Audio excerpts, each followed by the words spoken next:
Eu tinha 38 anos e trabalhava no plantão noturno como socorrista do SAMU em Belo Horizonte. Aquele tipo de turno que te esgota até os ossos e faz os olhos arderem antes mesmo do sol começar a nascer.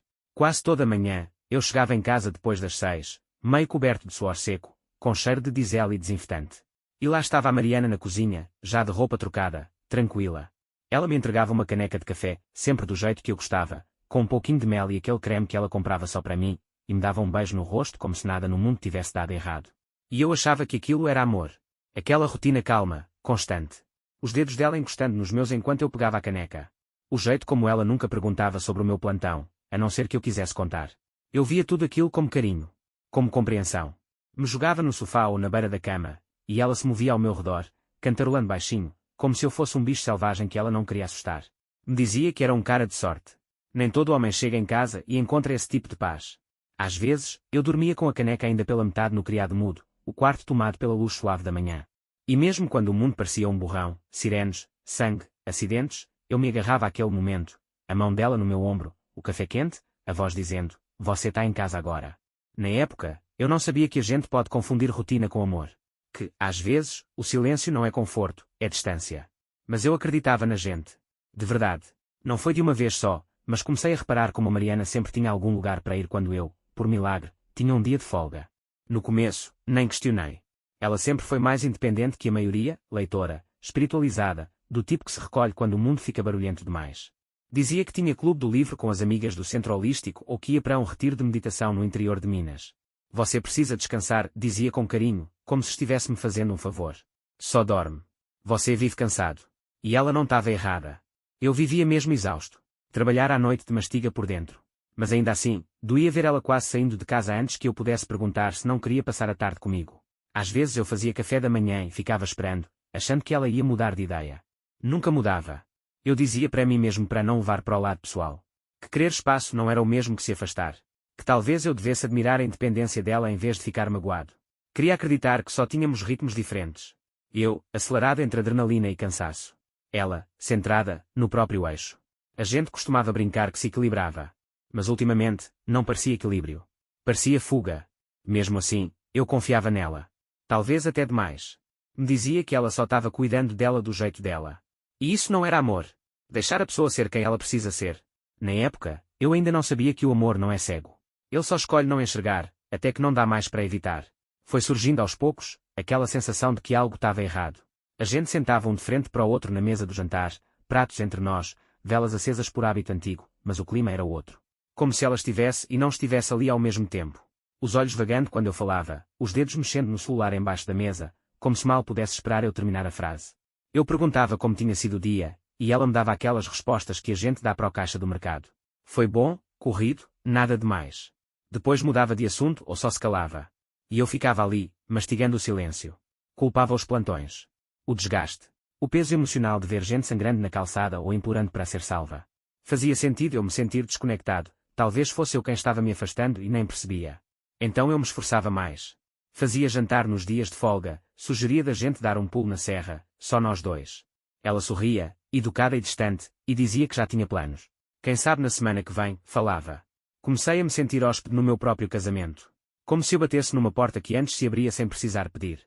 Mas eu deixava passar. Todo casal passa por uma fase difícil, né? Era o que eu dizia para mim mesmo.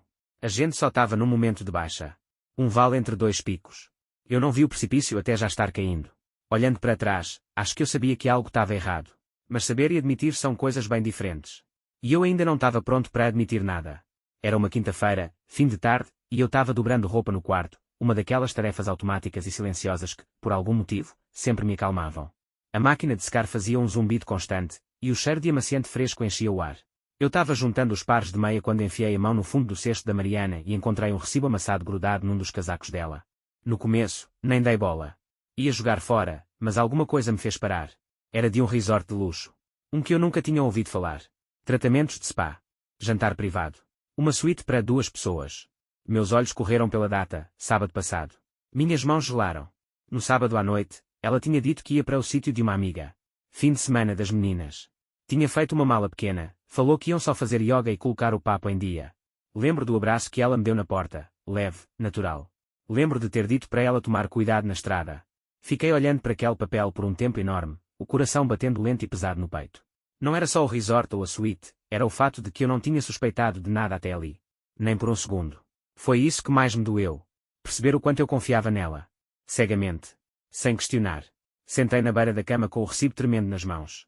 1000 explicações passaram pela minha cabeça, uma mais fraca que a outra. Talvez fosse um engano. Talvez alguém tivesse usado o cartão dela. Talvez. Mas não. No fundo eu já sabia. Só não queria aceitar. Deixei o recibo no criado mudo por 2 dias. Não conseguia jogar fora. Mas também não dava para olhar para ele sem sentir o estômago revirar. De vez em quando eu espiava, torcendo para que ele tivesse mudado, dissesse outra coisa, qualquer outra coisa. No domingo de manhã, eu desabei. Esperei a Mariana sair para uma das caminhadas longas dela, sem celular, sem relógio, só com os fones e aquele sorriso calmo de quem parece intocável. Assim que a porta bateu atrás dela, me sentei na mesa da cozinha com o notebook dela e meu celular. O coração disparando mais do que em qualquer sirene que já corri na vida. Comecei pelo nosso extrato bancário. Foi como abrir uma porta que eu nem queria saber que existia. Cobranças de hotel em cidades onde eu nunca estive. Spa. Lojas de presentes. Corridas de aplicativo em horários em que ela dizia estar dormindo ou lendo na cama. Fui passando pelos lançamentos, anestesiado. Cada linha era como uma agulha debaixo da pele. Depois o calendário. Ela sempre manteve tudo digital, sincronizado nos nossos aparelhos. Mas agora alguns eventos estavam ocultos, marcados como privados. Achei uns com nomes vagos: sessão de bem-estar, banho de som, jantar com cliente. Todos em noites que eu sabia que ela não estava em casa. Cliquei em um e comparei o horário com o extrato do cartão. Jantar. Resort. E não era comigo. O peito apertou. Fui para as mensagens. Estavam salvas na nuvem. A maioria era normal. Mas aí achei uma conversa sem nome, só um número. Abri. A primeira mensagem era dela: mal posso esperar para te ver de novo. Fiquei paralisado. O dedo pairando sobre a tela, os olhos passando pelas trocas de mensagens. Não li tudo. Não consegui. Porque lá no fundo, eu já sabia o que estava vendo. E, meu Deus, ainda assim eu torcia para estar errado. Esperei até ela entrar no banho para fazer isso. A bolsa de yoga dela estava no corredor, meio aberta, como sempre. Ela nunca notava. Minhas mãos tremiam tanto que mal consegui abrir o zíper, mas me obriguei a olhar. Entre o tapetinho enrolado e a garrafinha d'água, estava lá, um celular que eu nunca tinha visto. Fininho. Novo. Sem capa.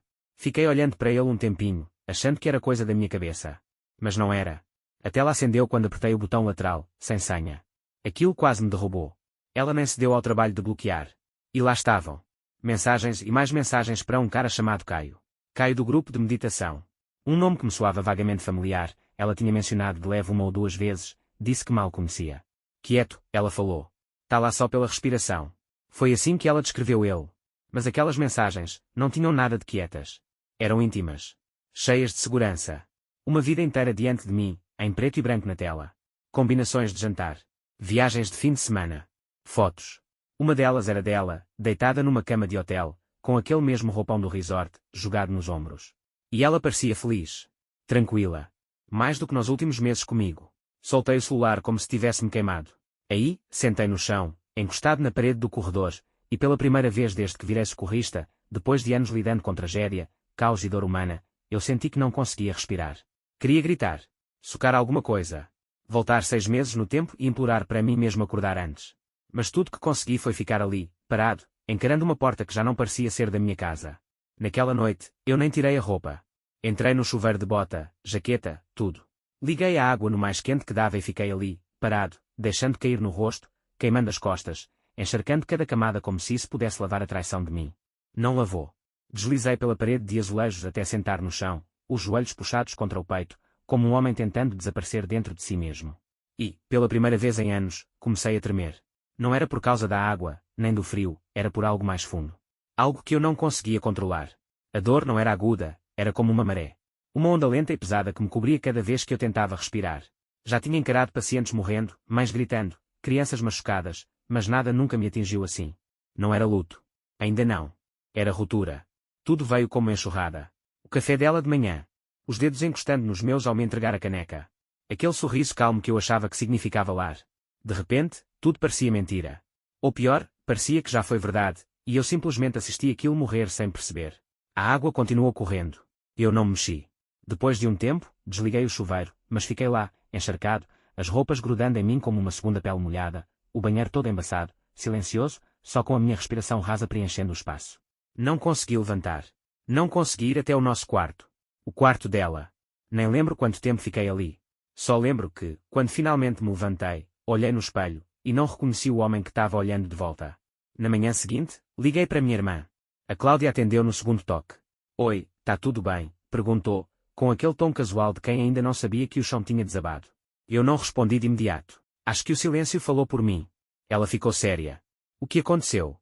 Abri a boca, mas nada saiu. A garganta parecia cheia de pedra. Consegui dizer, ela tá com outro. Só isso. 5 palavras. Mas quebraram alguma coisa dentro de mim. Cláudia não pensou 2 vezes. Tô indo. Disse para ela não vir. Falei que estava tudo bem. Mas ela já estava comprando passagem antes mesmo de eu desligar. Ela chegou na manhã seguinte, com olheiras, usando aquele moletom velho que ela usava na época da faculdade. Quando me viu de verdade, não disse nada. Só me abraçou. E me deixou desabar. Não sei quanto tempo a gente ficou parado ali, na porta. Tempo suficiente para o torpor derreter e virar algo cru, tremendo.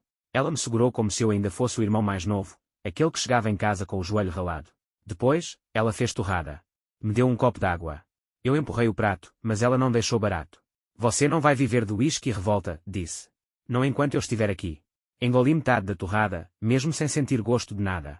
Cada mordida pesava no peito, como se o luto tivesse fingindo ser comida. Ela não pediu detalhes. Ainda não. Só ficou ali comigo. E, pela primeira vez em dias, eu não me senti completamente sozinho. Cláudia não perdeu tempo. Antes do meio-dia, já estava com o notebook aberto, bloco de anotações do lado, e aquele olhar, o mesmo que fazia os valentões da escola pensarem 2 vezes. Ela sempre foi a durona da família. A que não recuava. Vamos precisar de um advogado, disse, direta. E você tem que começar a registrar tudo. Eu só concordei com a cabeça, me mexendo como quem anda debaixo d'água. Entreguei o celular que eu tinha achado, os extratos bancários, até os prints do calendário. Ela folheou tudo em silêncio, o maxilar travado. Isso não é só uma aventura, murmurou. Eles planejaram isso. Eu não queria ouvir aquilo. Mas ela estava certa. Fez umas ligações, encontrou alguém de confiança, um advogado especializado em direito de família. Vamos nos adiantar, disse. Antes que ela tente reescrever a história. Fiquei só olhando para ela, tentando conciliar o caos dentro da minha cabeça com a organização que ela ia criando na mesa. Ela imprimiu tudo, etiquetou pastas, usou até post-its, como se estivesse se preparando para uma audiência. Enquanto ela cuidava disso, eu comecei a arrumar umas malas. Devagar, em silêncio. Algumas mudas de roupa, o básico, meu crachá. Não queria escândalo. Não queria que a Mariana chegasse e encontrasse uma briga esperando. Reservei um hotel, nada demais, só um lugar limpo e silencioso. À noite, saí pela porta da frente. Sem bilhete. Sem confronto. Só o zíper da mala e o som de uma porta se fechando atrás de mim, de uma casa que já não parecia minha. Olhei para trás uma vez. E depois continuei andando. Pedi para ela me encontrar em casa. Não queria fazer isso num estacionamento nem por telefone. Depois de tudo, achei que ela pelo menos me devia isso. A gente se sentou um de frente para o outro, na mesa da cozinha. A mesma mesa onde tomamos café por anos, jantamos comida por delivery, passamos noites tranquilas, quando tudo ainda parecia normal. Agora, parecia um território neutro. Um tribunal. Ela parecia cansada, mas não abalada. Nem arrependida. Só, conformada. Deslizei o celular pela mesa. O segundo. Aquele escondido. Ela nem piscou. Eu não gritei. Não chorei. Só perguntei. Porquê? Ela suspirou, como se a pergunta em si já fosse exaustiva. Como se já tivesse ensaiado a resposta. Você vivia fora, disse baixinho. E eu me cansei de me sentir sozinha. Foi isso. Sem pedido de desculpa. Sem remorso. Só uma constatação, como quem lê a previsão do tempo. Senti algo apertar no peito. Não de raiva, embora ela estivesse ali. Mas por ver o quanto aquilo soava frio, vindo da mulher que eu achava que conhecia. Olhei para ela por um bom tempo. Olhei de verdade. O cabelo preso. As mãos entrelaçadas sobre a mesa, calmas, firmes. Como se já estivesse pronta para esse momento. Como se já tivesse feito o luto do que éramos. Eu estava trabalhando, falei baixo. Para dar uma vida boa para a gente. Para te dar paz. Ela abaixou os olhos por um segundo. Mas foi só isso. E eu precisava de mais do que manhãs silenciosas e noites vazias. Engoli seco. E encontrou isso nele. Ela não respondeu. Nem precisava. Me levantei. Você fez sua escolha, disse. Agora é minha vez de fazer a minha. E fui embora. O apartamento era pequeno, um quarto, uma cozinha americana, e uma janela virada para o estacionamento, mas era meu. As paredes estavam vazias. A geladeira, quase também. Mesmo assim, o lugar parecia mais limpo do que a casa tinha sido desde que descobri tudo. Não levei muita coisa comigo quando saí. Mas levei a dívida. A parte dela. Os cartões estourados nos fins de semana com ele. Dias de spa, carros alugados, aqueles retiros que ela jurava que a ajudavam a recarregar. No fim, quem teve que se recarregar fui eu. O advogado disse que seria mais fácil eu pagar do que brigar por cada centavo. Então comecei a pegar mais plantões, noites, fins de semana, feriados. Se alguém faltava, eu me oferecia. O pessoal do quartel achava que eu só queria me manter ocupado. E, de certa forma, era isso mesmo. Luto e contas, não esperam. Só acumulam. Voltei a fazer terapia, uma vez por semana. Nas primeiras sessões, só ficava lá, de braços cruzados, encarando o chão. Ela não forçava. Nunca forçou. Com o tempo, as palavras vieram. Lentas, arranhadas, como vidro descendo pela garganta. Contei tudo. Não só sobre a Mariana. Sobre mim. Sobre o homem em que me transformei sem perceber. Como fui me encolhendo para caber na vida que achava que queria. Como perdi de vista quem eu era fora do uniforme, fora dela. Teve noite que cheguei tão exausto que nem troquei de roupa. Caía no sofá e acordava antes do sol, com o corpo doendo e a barriga roncando. Mas eu estava sobrevivendo. E isso já era alguma coisa. Pela primeira vez em muito tempo, sobreviver parecia um passo adiante. A cura não veio de uma vez. Ela apareceu de jeito estranho, silencioso, como na manhã em que percebi que tinha dormido a noite inteira sem acordar suando. Ou na vez que me peguei rindo de verdade, de uma besteira que o novato disse na troca de turno. Voltei a dizer sim para as coisas. Coisas pequenas. Tipo a aula de escalada. Nem sei o que me fez me inscrever. Talvez fosse o desafio. Talvez eu só precisasse fazer algo que acelerasse o coração por um motivo que não envolvesse sirenes nem maca. Na primeira vez que entrei na academia, me senti ridículo. Cercado de gente com metade da minha idade, equipamento que eu nem sabia usar, termos que nunca tinha ouvido. Mas quando subi naquela parede, com o corpo preso por cordas, as mãos suando, os braços queimando, não estava pensando nela. Não estava pensando em nada, além de onde ia pôr a mão em seguida. E aquilo foi bom. Depois, sentei na beira do tatame, respirando ofegante, o suor escorrendo pelas costas, e pela primeira vez em meses, senti algo parecido com presença. Como se eu tivesse de volta no meu próprio corpo. Não só cumprindo o dia. Não só sobrevivendo. Voltei para casa naquela noite andando, com os fones no ouvido, uma música tranquila tocando, e aí me bateu, essa sensação. Era minha. Não dividida. Não emprestada. Não dada por alguém que podia tirar depois. Era só, minha. Eu não estava curado. Nem perto disso. Mas estava começando a me sentir humano de novo. E isso já valia alguma coisa. Numa noite, depois do plantão, eu estava escovando os dentes, parado na frente do espelho do banheiro, quando simplesmente parei. Não porque vi algo chocante. Nem porque estava desmoronando de novo. Mas porque, pela primeira vez em muito tempo, eu não odiei o homem que estava olhando de volta para mim. Ele parecia mais velho do que eu lembrava. Mais cansado, com certeza. Mas mais firme também. Como alguém que atravessou uma tempestade e não deixou que ela afundasse tudo. Foi aí que percebi quanto tempo eu passei me moldando para ser o homem que achava que ela queria, alguém calmo, complacente, seguro. Fui-me encolhendo para caber no mundo dela. Disse sim, quando queria dizer não. Engoli palavras quando devia ter falado. Me convenci de que amar era isso, se adaptar. Que ceder era o mesmo que se calar. Mas agora, sozinho, comecei a ouvir minha própria voz de novo. E ela não soava com raiva. Só honesta. Me vi fazendo coisas que ela nunca tinha tempo para fazer. Dirigir à noite com o vidro aberto. Cozinhar só para mim. Ler um livro inteiro de uma vez, só porque eu podia. Até no trabalho, o pessoal notou. Você está mais leve, um deles falou. Diferente. Dei de ombros. Acho que só parei de fingir. Não estava mais correndo atrás da aprovação de ninguém. Nem dela. Nem da versão de mim que eu me agarrava para não afundar. Estava descobrindo, dia após dia, o que eu gostava, o que eu precisava, o que nunca mais aceitaria. A dor ainda vinha, claro. Tinha dias em que ela me pegava de surpresa. Mas por baixo dela, tinha algo que eu não sentia há muito tempo. Clareza. Era uma daquelas tardes secas de Belo Horizonte, sol alto, queimando sem dó. Eu parei num posto para abastecer, voltando de um plantão longo, quase dormindo em pé, quando vi ele. O Caio. Estava lá na bomba 5, sozinho, tentando passar o cartão de crédito que não lia. O rosto vermelho de sol, abatido. A camiseta polo folgada nos braços. Estava menor, de algum jeito. Esvaziado. Congelei. Já teve uma época em que só de ver ele meu punho fechava. Em que eu teria ido direto, perguntado que tipo de homem entra na vida de outro e envenena tudo por dentro. Que tipo de covarde sorri numa aula de meditação enquanto manda mensagem escondido para a mulher de outro. Mas eu não me mexi. Ele olhou para cima e me viu. E naquele instante, vi no rosto dele, ele me reconheceu. Ficou pálido. Nem tentou disfarçar. Segurei o olhar. Ele não disse nada. Nem eu. Abriu a boca, talvez para explicar, talvez para pedir desculpa, mas nada saiu. Eu só fiquei olhando, sem raiva, sem cena. Só um silêncio pesado o bastante para enterrar qualquer coisa que ele pensasse em dizer. Aí virei, entrei na caminhonete e fui embora. Sem buzina.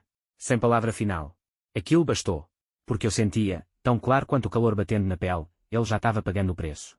O que quer que eles tenham construído juntos, tinha rachado. E agora ele estava ali, nas ruínas. Sozinho. E eu estava livre. Antes, eu achava que se curar era apagar o passado. Esfregar tudo até parar de doer. Até o nome dela não arder mais na boca. Até o que a gente viveu deixar de doer. Mas não é assim que funciona. Curar, eu aprendi, não é esquecer. É lembrar, sem se despedaçar. É acordar de manhã e não precisar mais de respostas. Não precisar repassar cada palavra, cada mentira, cada momento que eu deixei passar. É deixar as perguntas ali, soltas, sem persegui-las como se fossem me trazer paz. Porque paz não vem de entender o porquê. Ela vem de saber que você ainda está de pé. Hoje em dia, eu acordo antes do despertador. Faço meu próprio café, com o mesmo mel, o mesmo creme, e tomo na sacada do apartamento. O sol bate nos prédios do centro de um jeito bonito, e por alguns minutos, a cidade parece em silêncio. Às vezes, penso nela. Nas manhãs em que me recebia na porta. No homem que eu era quando acreditava que amor era aguentar tudo. Até o silêncio. Mas eu não sou mais aquele homem. Agora, quando chego para o plantão, ando com a cabeça um pouco mais erguida. Não porque estou curado ou sem medo, mas porque sei que atravessei algo que quase me destruiu. E não me perdi no caminho. Carrego as cicatrizes. Carrego as lembranças. Mas carrego também a liberdade. Não acordo mais com arrependimento. Acordo com paz. E isso é mais do que eu imaginei que fosse encontrar.